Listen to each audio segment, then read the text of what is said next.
صحابہ کرام نے نبی کریم صلی اللہ علیہ وسلم سے تو وہ چیزیں بھی پوچھ لی جو آپ آہستہ سے ادا کرتے تھے. اللہ اکبر کرنے کے بعد پیارے نبی صلی اللہ علیہ وسلم کچھ دیر خاموش رہتے تھے نہیں رہتے تھے؟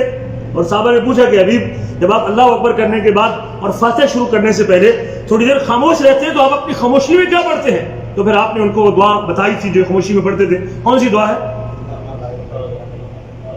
اللہم باعد بینی و بین خطایایا کما بعدت بین المشرق والمغرب اللہم نقنی من الخطایا کما ینقی الثوب الابیض من الدنس اللہم اغسل خطایایا بالماء والثلج والبرد.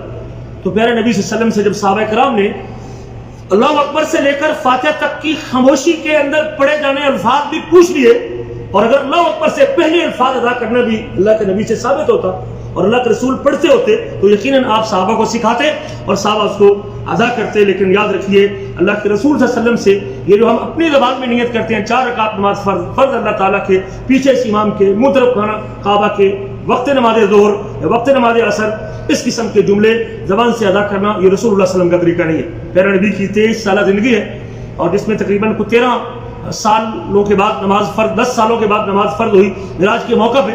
تو اگر آپ صلی اللہ علیہ وسلم نے کل 13 سال بھی نماز پڑھی ہے تو یقیناً اگر اللہ کے نبی صلی اللہ علیہ وسلم نے ایک بار بھی پڑھا ہوتا تو وہ کسی کتاب کے اندر ذکر ہوتا اور اس کا کوئی تذکرہ ہوتا اور اس کا کوئی حوالہ ہوتا. لیکن ابھی تک پورے ذخیرہ حدیث میں زبان سے نیت کی ادائیگی اپنی زبان میں کرنے کی یا اپنی محلی یا مقامی زبان میں کرنے کی شریعت میں کوئی دلیل موجود.